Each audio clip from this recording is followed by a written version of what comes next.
In the 21st century, there's been an extraordinary explosion in research about the brain.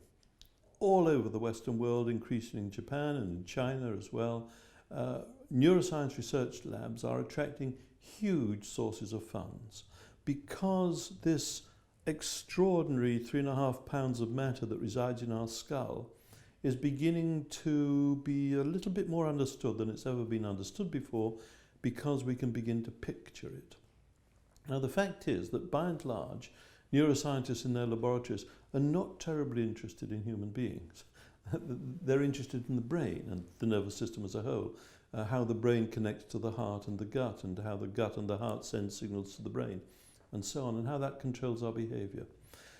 But there is a new field appearing, which is called applied neuroscience, which is trying to take the findings from the neuroscience laboratories and put them into use as effectively as possible. So we wrote the Fear-Free organisation because one of the discoveries that has been made over recent time is that we actually have 8 basic emotions,